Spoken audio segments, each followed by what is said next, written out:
안녕하십니까? 국토연구원 원장 강현수입니다. 간단히 2020년의 국토 분야에 대한 회고와 2021년 과제에 대해서 간단히 제 생각을 말씀드리도록 하겠습니다. 2020년은 무엇보다도 크게 다음과 같은 세 가지 사건이 국토 분야에서 가장 큰 화두였다고 생각을 합니다. 첫 번째는 코로나19 대유행과 여기에 대응하기 위해 정부가 추진한 한국판 뉴딜입니다. 두 번째는 대한민국이 이제 본격적으로 인구 감소 시대에 진입하였다는 점과 수도권 인구가 사상 처음으로 50%를 돌파했다는 것입니다. 세 번째는 수도권의 부동산 가격과 전월세 가격이 상승을 했고 이러한 부동산 가격 상승이 전국적으로 확산됐다는 것입니다. 2020년은 말 그대로 코로나로 시작해서 코로나로 끝난 한 해가 아니었나 싶습니다. 코로나19 바이러스가 전 세계에 대유행을 했던 한 해였습니다. 전 세계의 사망자들이 계속 급증하고 있고 지금도 계속 급증하고 있습니다. 누적 확진자는 1억 명에 가까이 높아졌습니다. 우리 대한민국도 마찬가지입니다. 세 차례에 걸쳐서 큰 코로나 확산이 이루어졌고 현재 여전히 코로나 확산의 심각한 단계입니다. 전 세계와 비교하면은 대한민국은 상당히 방역을 잘한 나라입니다. 그럼에도 불구하고 우리나라도 코로나19의 그 부정적 효과에서 벗어나지는 못했습니다. 코로나19가 우리의 일상적인 삶을 많이 바꾸고 있는데 특히 도시에 있어서의 삶도 많이 바뀌는 것 같습니다. 과거 코로나19 이전에 만들어진 도시 설계, 계획, 정책과 관련된 내용들이 코로나 시대에 맞추기 위해서 전반적으로 많이 바뀌어야 되는 그런 여건 변화가 이루어지고 있고요. 조금 더 구체적으로 말씀을 드리면은 지하 공간, 특히 환기가 되지 않은 지하 공간이라든지 접근성이 떨어지는 이촌 공간에 대한 활용도가 바뀌어야 될 것 같고요. 그리고 그 이용하는 사람 입장에 있어서도 과거처럼 이용하는 패턴에 있어서의 변화들도 감지한 그 결과를 반영한 계획이나 설계가 이루어져야 될 그런 필요성이 높아지고 있습니다. 그래서 앞으로 어떤 식으로 바꾸어 가야 될 것인가 지속적으로 노력하고 고민하고 해결책을 마련해 나가는 것이 중요한 과제로 예상이 됩니다. 정부는 이 코로나19를 극복하기 위해서 한국판 뉴딜 정책을 펼쳤고 이 한국판 뉴딜은 우리 국토도시 분야에도 상당한 영향을 미칠 것으로 예측됩니다. 다 아시겠지만 한국판 뉴딜은 크게 디지털 뉴딜, 그린 뉴딜, 사회 안전망으로 구축되어 있고 작년 10월에는 지역 균형 뉴딜이 추가되었습니다. 우리 국토도시 분야에서는 디지털 뉴딜, 그린 뉴딜, 그리고 지역균형 뉴딜 다 상당한 영향을 미칠 수 있다고 생각을 합니다. 한국판 뉴딜은 미국이 1930년대 대공황을 극복하기 위하여 추진했던 뉴딜 정책과 유사합니다. 차이점은 후보댐 대신 데이터댐을 짓는 디지털 뉴딜이라는 점입니다. 반도체와 디지털 강국이라는 장점을 기반으로 인공지능 등의 필수인 데이터를 누구나 쉽게 활용하게 하여 4차 산업혁명을 가속화시키겠다는 의지입니다. 그린 뉴딜은 우리의 생명과 직결되어 있다고 봅니다. 따지고 보면 코로나 팬데믹은 산업화, 도시화 과정에서 발생한 이산화탄소와 자연 생태계 파괴로 시작된 기후변화의 그 원인이 있다고 합니다. 탄소를 줄이는 산업 생태계를 키우고 탄소를 흡수하고 자연재해를 저감, 회복할 수 있는 숲과 자연 생태계를 복원해야 합니다. 정부가 숲과 자연 생태계를 매우 중요한 인프라로 인식했다는 것이 놀라울 뿐입니다. 디지털 뉴딜과 그린 뉴딜을 추진하기 위한 인재를 양성하고 고용 안정망을 구축하겠다는 정책도 포함되어 있는데 세계를 선도할 수 있고 국민의 행복을 높일 수 있는 명확하면서도 구체적인 비전과 대안을 제시했다고 생각합니다. 대한민국 화이팅입니다.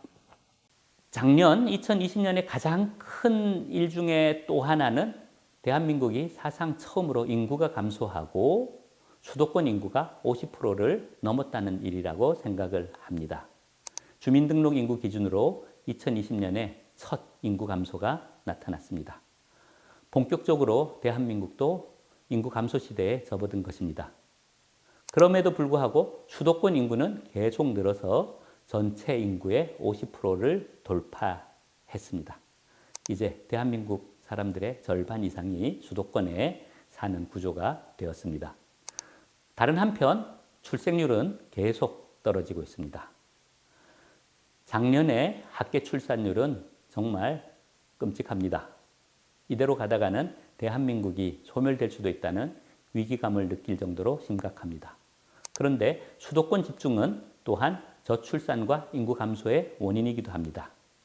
보시다시피 우리나라에서 합계 출산율이 가장 낮은 곳이 바로 서울이고 서울의 합계 출산율은 1도 되지 않습니다. 대신 수도권에는 20대 인구들은 순유입을 계속하고 있습니다. 수도권 인구 증가를 부추기는 그 세대는 바로 20대입니다. 50대 이상이 오히려 수도권에서 빠져나가고 있는 데 비해 20대 인구는 굉장히 많은 수가 수도권으로 진입을 하고 있습니다. 한참 결혼하고 아기들을 낳을 연령대에서 유입이 되지만 출산율은 떨어지고 있는 상황입니다.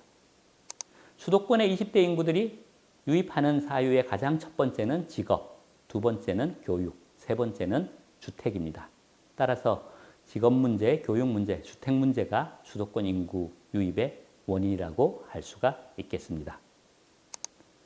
그런데 이렇게 수도권으로 오지만 사실 수도권으로 진입한 우리 20대들은 고달픈 생활을 하고 있습니다.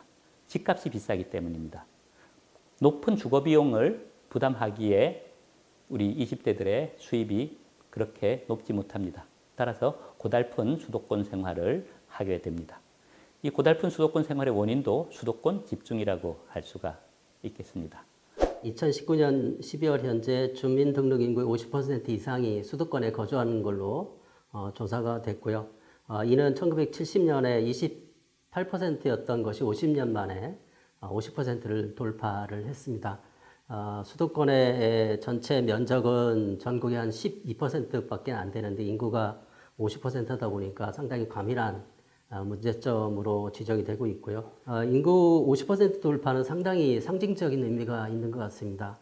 그동안 정부가 5차례에 걸친 국토종합계획도 수립했고 또한 수도권의 인구 억제를 위해서 수도권 정비 계획도 수립을 하는 등 다양한 정책들을 추진해 왔음에도 불구하고 50%를 넘겼다라고 하는 것은 정부 정책의 실효성이 다하지 않았나라는 또 생각도 할 수 있는 그런 상황인 것 같습니다. 그동안 정부는 국토균형 발전을 위해서 수도권 정비계획을 4차례나 수립을 했고 또한 수도권 내의 공공기관을 지방으로 이전하기 위한 혁신도시 개발이라든지 세종시 행복도시 개발, 그 다음에 산업단지를 지방에 우선 공급하는 다양한 정책을 추진해 왔음에도 불구하고 그런 정책들이 제대로 먹히지 않은 결과가 나타난 게 아닌가라는 우려들을 많이 하고 있습니다. 또한 정부는 최근 이제 인구 50% 돌파를 계기로 지방의 균형 발전을 위한 다양한 정책들을 수립을 하고 있습니다만 아직은 구체적인 정책이 제시되지 못하고 있는 것도 상당히 어려운 문제 중에 하나라고 생각을 합니다. 그래서 앞으로 수도권의 인구 억제 정책과 함께 균형 발전 정책은 좀 더 장기적인 관점에서 접근할 필요가 있겠다. 그래서 균형 발전의 개념을 다시 한번 좀 재정립을 하고 지방 분권과 함께 균형 발전, 특화 발전 등에 대한 논의를 좀 새롭게 추진을 할 필요가 있겠다. 이를 바탕으로 정책을 좀 장기적으로 추진하는 그러한 변화가 필요한 시기가 아닌가라는 생각을 해봤습니다. 코로나19로 혹자들은 인구가 밀집되어 있는 대도시를 떠나서 한적한 농촌으로 가리라고 생각을 하고 있습니다만은 현실은 반드시 그렇지 않습니다. 오히려 일자리가 많은 수도권으로 유입하는 사람들이 늘어나고 있습니다. 이 자료에 보면 코로나19 이후에 수도권의 순유입 인구가 오히려 2배 이상 증가했다는 것을 보여주고 있습니다. 코로나19로 인해서 인구가 많은 수도권에서 한적한 지방으로 가는 것이 아니라 일자리가 많은 수도권으로 오히려 인구들이 오고 있는 것입니다. 그 결과는 수도권 부동산 가격의 상승입니다. 수도권의 아파트 가격과 전세 가격은 지속적으로 오르고 있고 이렇게 수도권에서 올랐던 그 부동산 가격은 전국으로 지금 확산되고 있습니다. 특히 2020년에 코로나19에 대응하기 위해서 저금리 기조를 유지하면서 유동성이 높아지면서 전국의 자산 가격이 많이 올랐고 특히 수도권의 부동산 가격은 굉장히 많이 올랐습니다. 따라서 그만큼 서민들의 삶도 힘들어졌습니다. 지난해에는 주택 매매 가격이나 주택 가격의 변동성이 심했습니다. 그러다 보니까 부동산 시장에서 영끌, B2, 똘똘한 한 채, 그다음에 마용성, 금광구 같은 신주호가 많이 발생했습니다. 온 국민이 국가 균형 발전을 위해서 상당히 노력을 하고 있습니다. 이 와중에 부동산 가격 상승이 그리고 이 똘똘한 한 채라고 하는 것이 균형 발전을 가로막는 걸림돌이 되어서는 안 되겠습니다. 2020년을 회고하면 역시 코로나, 수도권 인구 집중, 그리고 부동산 상승 이런 것들이 있겠습니다. 그리고 이러한 것들은 다 서로 상호 연관이 돼 있는 일이라고 생각을 합니다. 2021년도 2020년에 저희들의 그 과제를 푸는 한 해가 될 것 같습니다. 2020년에 큰 뉴스였던 코로나, 인구 감소, 부동산 가격 상승 이 키워드가 2021년에도 계속 유지될 것 같습니다. 무엇보다도 코로나19를 이제 극복을 해야 될 것이고 한국판 뉴딜이 성공해야 됩니다. 그리고 이제는 인구 감소 시대에 대비해야 됩니다. 동시에 국토 균형 발전을 위한 노력이 필요합니다. 부동산 가격을 안정시키고 주거 복지를 향상해야 될 과제들을 가지고 있습니다. 이러한 2021년의 과제들을 하나하나 풀게 되기를 희망하고 기대합니다. 감사합니다.